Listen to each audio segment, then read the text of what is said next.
Hello and welcome to the Ad Resolves. This will be the first episode, the SCG Open, and introduction. So, let's get things started off. Today's episode, we'll have an intro of who I am and why I'm making these videos. The SCG Open in Dallas tournament report, my pick of the week for cards to watch, a drafting exercise, and then basically how I'm going to run this show. Let's move on. So I started playing back into Senshin. Ravnica block, Kamigawa standard. For a little bit, didn't touch much Kamiagwa. That's a good thing from what I've heard and learned playing Magic.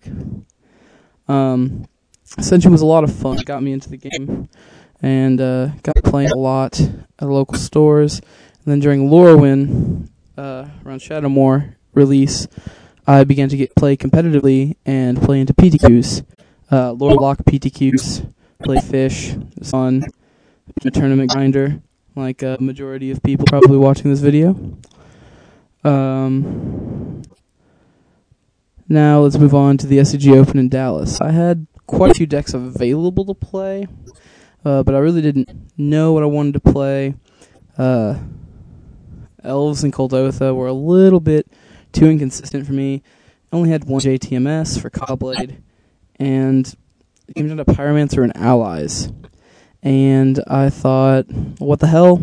For the lulz, Allies. It was not a bad decision at all. Do not regret it.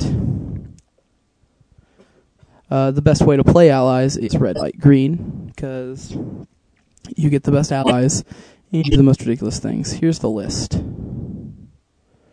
So, the spells are pretty much just Lead the Stampedes and Journey to Nowhere. You gotta know when to drop those journeys, because they are very few and precious.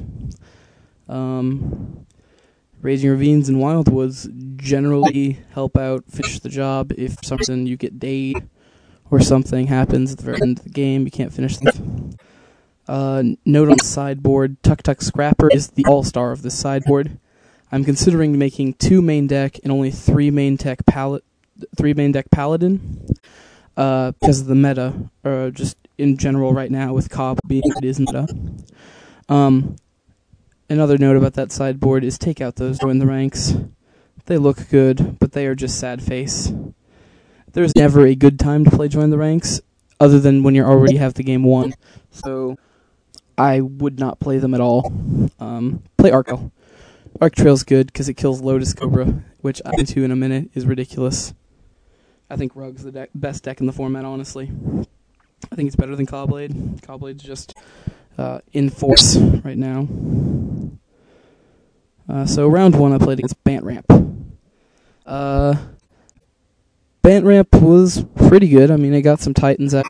Avenger was a little scary for the Allies deck because you cannot Wrath. So, Evangel lets you slide right past. So, 2-0. I was feeling pretty happy. Round 2 is Caw-Blade. It's a 40-60 matchup in their favor for Allies, what I found out in testing. He got it 2-1. Game 3, he had a Twisted Image on my Hada Freeblade with abilities on the stack with Scrapper. He was at 2 life, and I had a Scrapper, played the Freeblade to blow up his sword. Twisted Image my Freeblade, dealt 1 damage to him with the Scrapper. He's going for lethal with Baneslayer Ranger. Pretty good.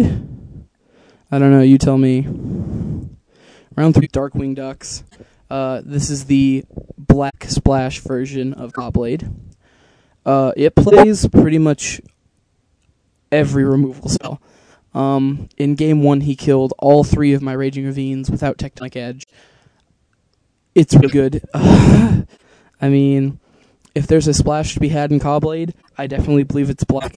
Inquisition is powerful, Doomblade and Go for the Throat are extremely powerful. Darkwing Duck gets O2.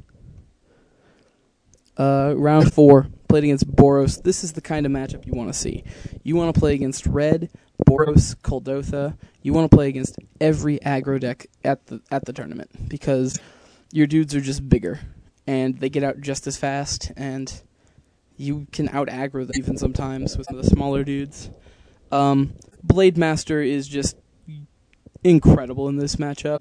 I mean, Vigilance First Strike, not much Boros is going to do about that.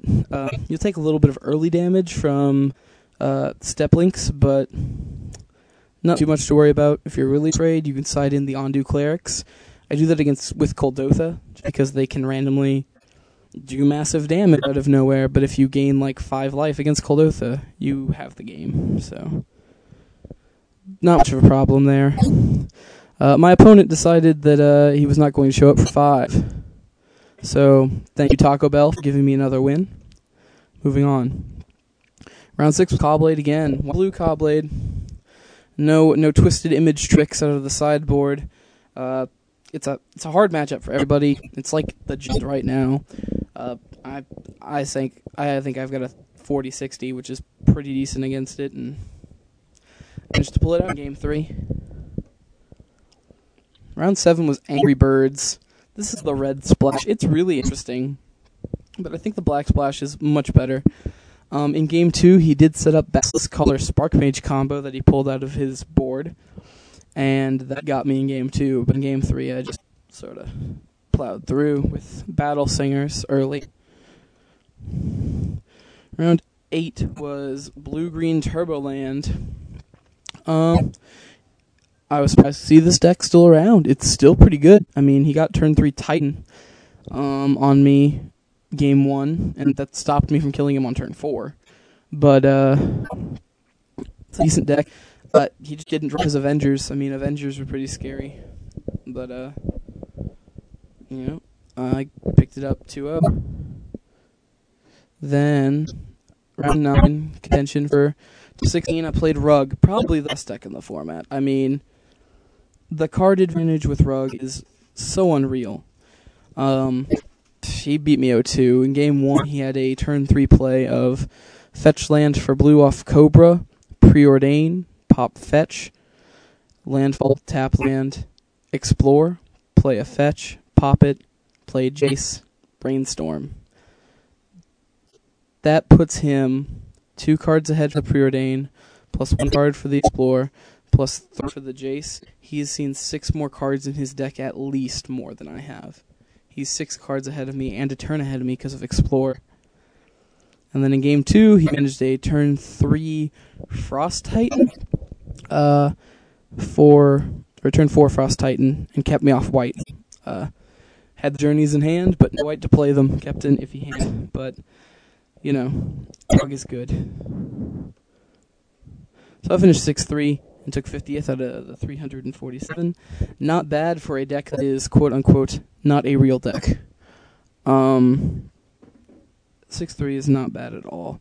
I do suggest Allies if you want a fun deck. It's a little bit skill-intensive, not very. Just know when to hold back some Allies and save them for activations later. You can pick up the entire deck for probably $50 cash.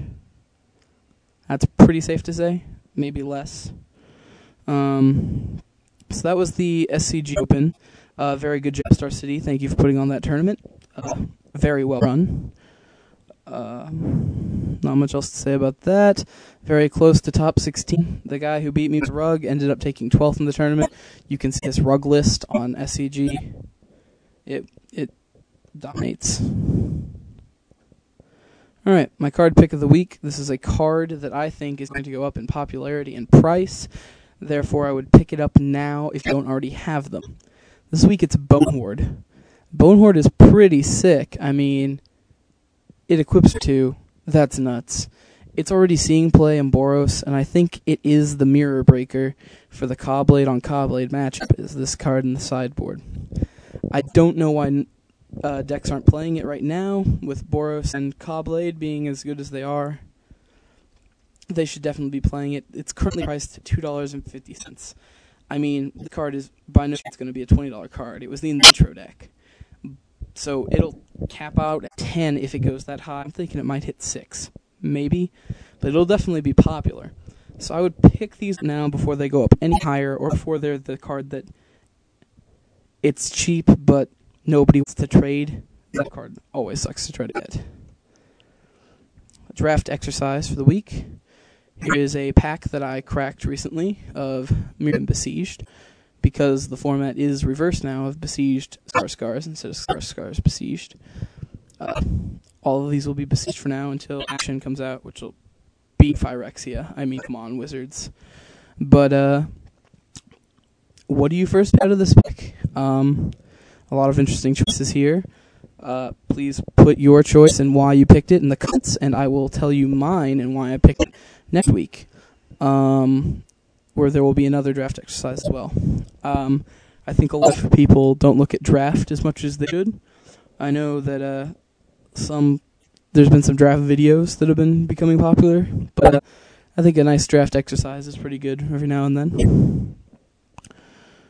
So thanks for watching. Please subscribe. I'm hoping to have new episodes every Tuesday after recording what happens at the F&Ms every week at Mad Hatter's House of Games.